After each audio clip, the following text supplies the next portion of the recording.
Hello people, welcome to my channel. It's me can my official. ఎవరైతే మన channel first time చూస్తున్నారో please like and share, comment, subscribe my channel అండి.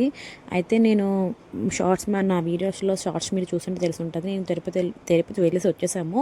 ఇది ఇంకా videos editing చేయడం late అయిపోయింది అనమాట. ఇది తిరుపతి వెళ్తున్న ముందు రోజు అనమాట. మార్నింగ్ 5:30 కల్లా ట్రైన్ మాకు. ఇంకా మనకి తెలుగు వాళ్ళు ఉన్నప్పుడు ఆచార ప్రకారం మార్నింగ్ ఇంట్లో దీపారాధన చేసుకొని స్నానం చేసి అందరం ఫ్రెష్గా రెడీ అయిపోయి స్టేషన్కి అయితే బయలుదేరిపోతున్నాం అనమాట. మాకు సండే ఎర్లీ మార్నింగ్ 5:30కి ట్రైన్ అనమాట. ఇంకా అందరం రెడీ అయిపోయి క్యాబ్స్ కోసం వెయిటింగ్ అనమాట. ఆల్రెడీ 2 క్యాబ్స్ ఆటోస్ వచ్చేసాయి. మా క్యాబ్ కోసం మేము వెయిటింగ్. క్యాబ్ వచ్చేసి కానీ ఇంకా సామాన్లన్నీ లోపల పెట్టేసి మా పాప అయితే నేను అంటే ఎర్లీ మార్నింగ్ కదా, తన నిద్రలో లేపేసేపటికి కొంచెం ఏడ్చుకొని ఉందనమాట. ఇంక పెద్ద పాప బాగానే ఉంది కానీ చిన్న పాప కొంచెం ఇష్యూ అలా చేసింది. ఇంక మేమైతే గోపాలపట్నం రైల్వే స్టేషన్కి వచ్చేసాము. ఇంకా స్టేషన్కి వచ్చిన తర్వాత మాకైతే ఎర్లీ మార్నింగ్ 5:30కి ట్రైన్ అయితే మేము 4కి అలాగ వచ్చాము. ఇంకా ట్రైన్ కోసం వెయిటింగ్ అనమాట. అందరం ప్లాట్ఫామ్ నెంబర్ ఫస్ట్ సెకండ్ చెప్తే మేము కన్ఫ్యూజన్ అయ్యి అటు ఇటు తిరుగుతాం అనమాట. ఇంకా 1:35కి అలాగా మేము స్టేషన్కి వచ్చాము. ఎందుకంటే 2:30కి నాకు టైమింగ్స్ కట్టలేదు, 5:30 అనుకుంటున్నాను నేనైతే. ఇంక 1:35కి మేమైతే స్టేషన్కి వచ్చాము. స్టేషన్కి వచ్చిన తర్వాత మేమే ఉన్నాము అక్కడ అందరమే ఒక 15 మెంబర్స్ లాగా ఉన్నాము. ఇంకా స్టేషన్లో కొంచెం అలా అటు ఇటు కూర్చొని మా చిన్న పాప అయితే మా అమ్మ దగ్గర మా నాన్న మధ్యలో కూర్చుంటే ఇది వీడియో కొంచెం బాగుందిగా చూడడానికి అని చెప్పేసి తీసుకున్నాను. ఇంకా ఎంతమంది వెళ్ళామో అందరికీ ఒక చిన్నది లాస్ట్గా వీడియో తీసుకున్నాము. ఎందుకంటే ట్రైన్ వచ్చేసింది అని చెప్పేసి అనౌన్స్మెంట్ ఇచ్చేసారు. ఇంకా ట్రైన్ కోసం అయితే మేము వెయిట్ చేస్తున్నాము. మేము అసలు అనుకోలేదు వెళ్తామని. అన్ఎక్స్పెక్టెడ్గా ఇంకా అలా జరిగిపోయిందనమాట. ట్రైన్ కూడా బుక్ అయినాయి కానీ కొంచెం ట్రైన్ ఎక్స్చేంజ్ అనమాట. Tirupati to Vijayawada to something ఎలాగో వెళ్ళేటప్పుడు ఒక ట్రైన్కి వెళ్ళాము కానీ వచ్చేటప్పుడు మాత్రం 2 ట్రైన్కి మారాము. కొంచెం ఇబ్బందిగా ఉంది. ఎందుకంటే పిల్లలతో కొంచెం ఇబ్బంది. మనం ఒక 1 మంత్ ముందు బిఫోర్ చేసుకుంటే అవుతుంది కానీ మేము అప్పుడప్పుడు ఒక 1 వీక్ ముందు అనుకుని చేసాము. ఇంకా ట్రైన్ అయితే వచ్చేసింది. ట్రైన్ ఎక్కిపోయి మేమైతే స్టార్ట్ అయిపోయాము. కానీ మాకు అక్కడ జరిగింది ఏంటంటే ఒక వారం ముందు చేసుకుంటే ఒక నెల ముందు చేసుకుంటే మనకి బెత్తలే కన్ఫర్మ్ అయ్యి బాగుండును. మరి మేము ఒక వారం ముందు చేసుకుంటప్పటికి ఇంకా సరిపోయి మరి ఇంకా ఏం చేస్తే తప్పదు. కానీ ఇంక early morning Pithapuram railway station అనుకుంటా ఇది. అక్కడైతే ఒక అరగంట ఆపారు. మా పాప కింద దిగి వాళ్ళ మాయతో అటు ఇటు తిరుగుతుంది అనమాట. ఇంక ఎర్లీ మార్నింగ్ అయిపోయిందని చెప్పి మేము బ్రష్ చేసినా సరే మా పాప ఒప్పుకోలే బ్రష్ చేయాలంటే మరి ఇంక తప్పక మళ్ళీ మా పాపతో ఒకసారి అలా బ్రష్ చేశాను అనమాట. మేము మార్నింగ్ 5:30కే చేసాము కానీ మళ్ళీ తను గోల పడలేక మళ్ళీ చేశాను అనమాట. బ్రష్ చేసేసి ఇంకా మేము ఇంటి దగ్గర నుంచి బయట ట్రైన్లో ఏం కొనుక్కోలేదు. మాకు ఎందుకో నచ్చలేదని చెప్పేసి నచ్చదు. బట్ ఇంటి దగ్గర వస్తున్నాం కదా ఖాళీ అని చెప్పేసి పులిహోర ఇంకా కర్డ్ రైస్ తెచ్చుకున్నాము. మా పెద్దమ్మ వాళ్ళు చపాతీలు ఒకరు పప్పు సాంబార్ ఒకరు అలా తెచ్చారనమాట. ఇంకా అవన్నీ తినేసి కొంచెం అలా మళ్ళీ చిన్న వీడియో చేశాను అనమాట. ఇంకా అలా అదేటప్పటికి ఇంకా ఈవినింగ్ 3 అయిపోయింది. 3 అయిన తర్వాత ఇంకా కాఫీ తాగదని చెప్పేసి ఇంకా మనం coffee tea time to time లేకపోతే అవ్వదు కాబట్టి కొంచెం అలాగా 3:30 అయింది. ఇలాగ కొంచెం కాఫీ తాగేసి అలా చిల్లయ్య అనమాట. ఇంక ఈలోపు మేము ట్రైన్ అయితే ఈవినింగ్ 7:30కి అలా దిగాలి కానీ మాకు ట్రైన్ డిలే అయిపోవడం వల్ల బాగా లేట్ అయిపోయింది. ఇంకా ఈవినింగ్ మళ్ళీ ఒకసారి ఆకలేస్తుంది. బయట అసలు ఏం కొనుక్కోవాలి, ఇక్కడ నుంచి అన్ని ఇంటి దగ్గర నుంచి పట్టుకెళ్ళాం మేమైతే. ఇక పులిహోర అయితే అయిపోయిన తర్వాత కొంచెం కర్డ్ రైస్ చిప్స్ వేసుకొని తినేసిన తర్వాత విజయవాడ స్టేషన్కి వచ్చిన తర్వాత నాకు కొంచెం చూడండి మీరు ట్రైన్ వెళ్ళేటప్పుడు ఆ కింద బ్రిడ్జ్ అయితే ఉన్నాయో అవి కొంచెం పైకి కిందకి అన్నప్పుడు కొంచెం భయం వేసింది. ఎందుకంటే ఇది మనం ఎవరు చూసినా చూడకపోయినా ఒక రైల్వేకి సంబంధించిన ఎవరైనా చూస్తే ఆ విజయవాడ స్టేషన్లో ఉన్నది అది దాన్ని కొంచెం బాగు చేస్తారని చెప్పేసి ఆ వీడియో చేశాను. నేను ఇంకేమీ కాదు ఏంటంటే అది ఇష్యూ కాదు నాకు తెలియదు కానీ నాకు అది చూస్తే భయం వేసింది. అంటే రైలు వెళ్ళేటప్పుడు కిందకి పైకి అయితే కొంచెం భయం వేసింది అనమాట. ఇంకా మేము విజయవాడలో కొంచెం ఆగింది. ఆ వీడియో తీసుకుని అంటే అక్కడ నుంచి స్టేషన్ నుంచి కనబడుతుందని చెప్పేసి చిన్నది ఏదో వీడియో అలా తీసాను అమ్మవారిది. ఇంక మా పాప ఇంక ఉండలేదనమాట. ఇంక గోల పెట్టేస్తే ఇంక దానికి ఉయ్యాలా అలాగా ఏదో సెర్చ్ చేసి మా అమ్మ కట్టింది ఉయ్యాలి. అందులో ట్రైన్లో ఉయ్యాలంటే అనుకోకర్లేదు. అది చిన్నది అలా వీడియో ఉయ్యాలు కట్టింది. ఇలా మా పెద్ద పాప ఫోన్ కనబడితే ఫోన్తో అలా ఆడుతుంది అనమాట. మేము హౌసీ బుక్స్ కొనుక్కుందాం అనుకున్నాం కానీ మర్చిపోయామట హౌసీ బుక్స్. అస్సలు టైం పాస్ అవ్వదు. ఎంతకని ఫోన్ చూస్తాం అలాగ ఫోన్ చూస్తే హెడ్ ఏక్ వల్ల స్పెట్స్ పట్టుకెళ్ళి మంచిదైంది.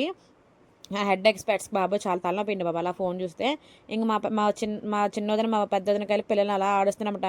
ఏదో అలా ఆడుకున్నారు ఆ టైంపాస్కి. ఇంక మా బుక్లు అయితే హౌసీ బుక్స్ పట్టుకెళ్దాం అనుకున్నాము కానీ ఎర్లీ మార్నింగ్ ట్రైన్ కదా అస్సలు కొంచెం సెట్ అవ్వలేదు. అందరం పడుకొని లేచి అలా వెళ్ళిపోవడం వల్ల ఏమో మర్చిపోయాం అనమాట. ఇంకా దాంతో అలా వాళ్ళు ఏదో పిచ్చి ఆటలన్నీ అలా ఆడుకున్నారు. టైంపాస్ అయ్యింది వాళ్ళకి అలాగా. అంటే పిల్లలిద్దరితో ఎలాగా బాబు వెళ్ళడానికి కొంచెం వాళ్ళకు ఫోన్ అయితే ఇవ్వని అసలు ఫోన్ ఏదో ఎక్కువ ఒంట్లో బాగోకపోతే ఫోన్ ఇస్తాను ఎప్పుడో తప్ప ఎక్కువ ఫోన్ ఇవ్వను. ఈలోపు మా చిన్న బాబాయ్ మా పిన్ని వచ్చి వాళ్ళిద్దరిని ఆడిస్తున్నారనమాట. మా బాబాయ్ వాళ్ళిద్దరూ ఎక్కువ మా పిన్ని మీద కూర్చుంటే మా బాబాయ్ నేను పడుకుంటాను, నేను ఇద్దరం ఏదో చిన్న జస్ట్ ఫర్ ఫన్ అన్నట్టు. మళ్ళీ ఇంకొకసారి కాఫీ అంటే 6 అలా అయినట్టుంది. మళ్ళీ ఇంకొకసారి కాఫీ నాకు మా నాన్నకి మాత్రం కాఫీ టీ లేకపోతే అస్సలు టైం అవ్వదు. ఈలోపు మా పాప ఒకసారి ఫోన్ చూసి మా నాన్నతో ఫోన్ కోసమని ఇద్దరు ఆడుకుంటున్నారు. ఇద్దరు మా నాన్న మా తాత మనవరాలును. మా నాన్న ఏమో ఇవ్వనని మా పాప ఏమో తీసుకుంటున్నాను. మా బాబాయ్ ఏమో అంటే వాళ్ళకి ఫోన్ మా ఆయనగా నేను అస్సలు ఫోన్ ఇవ్వము. ఎందుకంటే ఫోన్కి ఎడిక్ట్ అయ్యారంటే చాలా ఇబ్బంది అనమాట. అవి సైట్ వచ్చేస్తాయి, లేకపోతే కళ్ళు ఇన్ఫెక్షన్ కానీ చాలా వస్తాయి. మా చిన్న పాపకు ఫోన్ ఇవ్వదని చూడండి కిందనే అలా దొలిగిలు అంటే కిందన పడుకొని మరీ ఏడ్చిందనమాట. అదంతా డస్టే లెగవే అన్నా సరే వచ్చేది లైన్ లేకనట్లు ఎంత పక్కన సీట్ వాళ్ళు కూడా చెప్పినా సరే అస్సలు అది లెగలేదు. ఇంకా అటు ఇటు చూసుకుంటేప్పటికి మేమైతే తిరుపతి రీచ్ అయిపోయాము. తిరుపతి రైల్వే స్టేషన్కి వచ్చేసామన్నమాట. ఇంకా మేము ఎంత స్ట్రగుల్ చేసుకున్నా సరే తిరుపతి చూస్తే అమ్మయ్య వచ్చేసామని చెప్పేసి మంచి కొంచెం ఎగ్జైట్మెంట్ వచ్చిందనమాట. ఇంకా ఎక్సలేటర్ మీద కొంచెం అటు ఇటు అయింది, ఫస్ట్ టైం కదా అటు ఇటు అయిందనమాట. ఎక్సలేటర్ అందరూ అంటే మనం నార్మల్గా స్టెప్స్ యూస్ చేసేవాళ్ళం, ఎక్సలేటర్ చూడగానే కొంచెం ఆనందం వస్తుంది కదా. ఇంకా అందరం ఎక్సలేటర్ మీద అలా జస్ట్ సరదా అండి, ఫ్యామిలీ అన్నట్టు కొంచెం సరదా కదా. అందరం ఇంకా ఎక్సలేటర్ ఎక్కేసి నేనైతే లగేజ్ ఏం పట్టుకోలేదు. మా చిన్న పాపను ఒకరిదాన్ని పట్టుకున్నాను. లగేజ్ అంతా మా అమ్మ, మా నాన్న, మా అన్నయ్య, మా వదిన వాళ్ళే పట్టుకుంటున్నారు. ఇంకా నేను మా తమ్ముడు అయితే వీడి వల్ల అంత వీడే మేము చేసింది. హాస్టల్ నుంచి రావడం హాలిడేస్ వల్ల వీడి వల్లే మాకు అంత డిలే అయ్యింది. లేకపోతే 1 మంత్ ముందే టికెట్స్ బుక్ చేసుకుందాను. వాడికి ఈ వీక్ హోమ్ సిక్ హాలిడేస్ ఇవ్వడం వల్ల వాడికి 10th రిజల్ట్ 10th మొన్నే పాస్ అయినాడు. దానివల్ల 10th పాస్ అయిపోతే వస్తామని వాళ్ళ అమ్మాయిలు మొక్కుంటే ఎవరి డబ్బులు అలవే కానీ మేము వాడి వల్ల కొంచెం డిలే అటు ఇటు మరి తప్పదు కాబట్టి వెళ్ళిపోయాము. ఇంకా కొండపైకి మనం వెళ్ళిన తర్వాత దర్శనానికి టికెట్లు కావాలి కాబట్టి మనకి రైల్వే స్టేషన్ ఆపోజిట్లోనే టోకెన్స్ ఇస్తారనమాట. టోకెన్స్ అందరం ఇంక మళ్ళీ అసలు యాక్చువల్లీ ఆ టైంకి ఎవరు కానీ ఎందుకు మా అదృష్టం బట్టి టోకెన్స్ దొరికాయి మాకు. ఇంకా టోకెన్స్ తీసుకొని కొంచెం అలాగా సూట్ కేసు మీద అటు ఇటు ఆడించాను పాపని. ఇంకా అందరికి కొంచెం ఆకలి అవుతుంది అనిపించేసి తిరుపతిలో మాత్రం ఇడ్లీ అస్సలు తినలేమండి. మైదాపిండి ఇడ్లీలు అనమాట. తింటే ఐదర్ దోశ, వడ, పూరి అది బెటర్ కానీ ఇడ్లీ మాత్రం అస్సలు అంటే మనది నోకి ఇడ్లీ, వాళ్ళది మైదాపిండి ఇడ్లీ కదా, మనకు సెట్ అవ్వదు. ఇంకా రైల్వే స్టేషన్ నుంచి కొండపైకి వెళ్ళడానికి మేము చిన్నది మినీ బస్ మాట్లాడుకున్నాం అనమాట. ఇది ఇంకా నార్మల్ బస్కైనా అదే రేటు, వ్యాన్కైనా అదే రేటు. మేము ఎక్కువ మంది వెళ్ళాం కాబట్టి ఇంకా లగేజ్ అది ఎక్కువ ఉంటుందని చెప్పేసి చిన్నది మినీ బస్ మాట్లాడుకున్నాం అందరమే. ఇంకొకళ్ళ తర్వాత ఒకరు ఆ టిఫిన్ తినేసి వాటర్ బాటిల్స్ అన్నీ పట్టుకొని ఇంకా కొండకైతే వెళ్ళిపోవడానికి స్టార్ట్ అయిపోయాము. ఇంకా అందరూ చూడండి మా అమ్మ, మా వదిన, మా బాబాయ్ చాలామంది అంటే మా అమ్మ వాళ్ళ 4 తోటకోడళ్ళు, వాళ్ళ పిల్లలు, నేను, ఇంకా మా పెద్దక్క మా చిన్నక్క రాలేదు. వాళ్ళు ఏంటంటే వాళ్ళకి ఒక అక్కకి మైలు, ఒక అక్కేమో వాళ్ళు నెక్స్ట్ మంత్ వెళ్తారని చెప్పేసి అక్క రాలేదు. ఇంక మా పిన్ని ఇక్కడికే టైర్డ్ అయిపోయింది. అంటే కొండ ఎక్కేటప్పుడు కొంతమందికి నచ్చదు, అంటే కొంతమందికి వామిటింగ్స్, కొంతమందికి కళ్ళు తిరగడం అలా ఉంటుంది కదా. ఇంకైతే కొండపైకి అయితే మేము స్టార్ట్ అయిపోయాం అనమాట. ఇది కొండపైన మనకి చెకింగ్ కౌంటర్ చెకింగ్ చేస్తారు కదా బ్యాగ్స్ అవిని, ఇది ఆర్చ్ అన్నట్టు ఎంట్రన్స్ అనమాట. ఇది అయిపోయిన తర్వాత మనకి వాటర్ బాటిల్స్ ప్లాస్టిక్ అది మనకి కొండపైన అదే వాటర్ బాటిల్స్ పట్టుకెళ్ళి కొడుతుంది ప్లాస్టిక్ది. ఇంకా మనం ఏమైనా పట్టుకెళ్ళామేమో, మన బ్యాగ్స్ ఏమైనా ఉన్నాయేమో అని చెప్పి అక్కడ మరి తిరుపతి వెళ్ళే వరకు ఎవరికైనా తెలుస్తుంది అనమాట. మనం కొండపైకి వెళ్ళేటప్పుడు స్టార్టింగ్ మనకి చెక్ చేస్తారు అన్నట్టు. మరి ఇంకా బ్యాగ్స్ పట్టుకొని ఏమున్నా సరే అందులో ప్లాస్టిక్ వాటర్ బాటిల్ అయితే అస్సలు పట్టుకెళ్ళినవరు, మనకు అక్కడే తీసి పడేస్తారనమాట. అది ఏ వెహికల్ అయినా సరే, ఎంత పెద్ద వెహికల్ అయినా సరే ప్లాస్టిక్ వాటర్ బాటిల్ మాత్రం కొండపైకి పట్టుకెళ్ళకూడదు. ఇంకా స్కూల్ బ్యాగ్స్ నుంచి చిన్నపిల్లల దాకా అందరినీ చెక్ చేస్తారు ఇక్కడైతే. నాకు ఇది ఒకటే ఇది కింద నచ్చింది అంటే తిరుపతిలో మన ప్లాస్టిక్ నిషేధించడం చాలా బెటర్. ఎందుకంటే ఎంతమంది వెళ్ళేటప్పుడు ప్లాస్టిక్ ఎక్కువ పడితే కొండ అంతా నిండిపోద్ది కాబట్టి ప్లాస్టిక్ నిషేధించడం చాలా కరెక్ట్ అనిపించింది.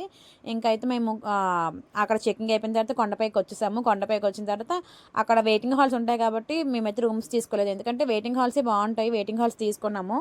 వెయిటింగ్ హాల్స్ తీసుకున్న తర్వాత అంటే వెయిటింగ్ హాల్స్కి దానికి మనం ఆధార్ కార్డ్ పట్టుకెళ్తే మనకి లాకర్స్కి కీస్ ఇస్తారనమాట. ఇంకా మా అన్నయ్య వాళ్ళు అక్కడ లాకర్స్కి వెళ్తే మేము కొంచెం అలాగా దాని ఎదురుగా ఉన్నది చాయ్ షాప్లో కొంచెం కాఫీ ఇంకా చాయ్ తాగా. మా పిల్లలకైతే కొంచెం బాగా చలేసింది. నేను క్యాప్స్ పట్టుకెళ్ళడం చాలా మంచిదైంది. క్యాప్స్ చేసేసి కొంచెం వేడివేడి పాలు ఇస్తే కొంచెం చల్లదనానికి వేడివేడి పాలు అయితే బెటర్ కదా అని చెప్పేసి వాళ్ళకి పాలు, నేను కొంచెం కాఫీ తాగిన తర్వాత మాకు లాకర్స్ అయితే అలౌ చేశారు. ఇది మేము యాత్ర సదన్ 3లో తీసుకున్నాం లాకర్స్. మేము వెళ్ళేటప్పటికి చాలా మంది ఉన్నారు కానీ రష్గా ఉంది, కానీ తప్పదు. లాకర్స్ అయితే మాకు కొన్నే కుదిరినాయి. అందరం అడ్జస్ట్ అయిపోయి అనమాట. ఇంకా లాకర్స్ తీసుకుని లోపలికి వెళ్ళిపోయాము. అస్సలు పడుకోవడానికి అయితే మాకు అస్సలు అక్కడ గ్యాప్ లేదు, కానీ ఏం చేస్తాం తప్పదు, మాకు అంతా మా తమ్ముడు వల్ల జరిగింది. కానీ మనం దాన్ని అగ్రీ అవ్వాలి తప్పదు. ఎందుకంటే మనది తప్పు కాబట్టి దానికి మనం ఏం చేయలేదు. దీనివల్ల మనం దాన్ని ఇంకా అగ్రీ అయిపోయి వెళ్ళిపోవడం తప్ప. మరి ఇంకా లోపలికి వెళ్ళేటప్పుడు చూడండి, మీరు చూస్తే తెలుస్తుంది ఎంతమంది లాకర్స్ బయట లోపల అంతా నిండిపోయి ఉంది, పడుకోవడానికి ఎక్కడా ప్లేస్ లేదు. ఇంకా లాకర్స్లో సామాన్లు అయితే పెట్టేసి ఇంకా అందరం కొంచెం రెస్ట్ తీసుకున్న తర్వాత ఎర్లీ మార్నింగ్ స్టార్ట్ అవుతుందని చెప్పేసి లాకర్స్లో సామాన్లు పెట్టేసి బయటకు వచ్చి పడుకున్నాం అనమాట. ఎవరైతే మన ఛానల్ ఫస్ట్ టైం చూస్తున్నారో please like and share, comment, subscribe my channel. Thank you for watching. దీని కంటిన్యూషన్ వీడియో ఇంకా పార్ట్ 1, పార్ట్ 2, పార్ట్ 3 కూడా ఉండొచ్చు. ఎందుకంటే మేము తిరుపతిలో 2 days ఉన్నాము కాబట్టి wait for part 2. Thank you for watching.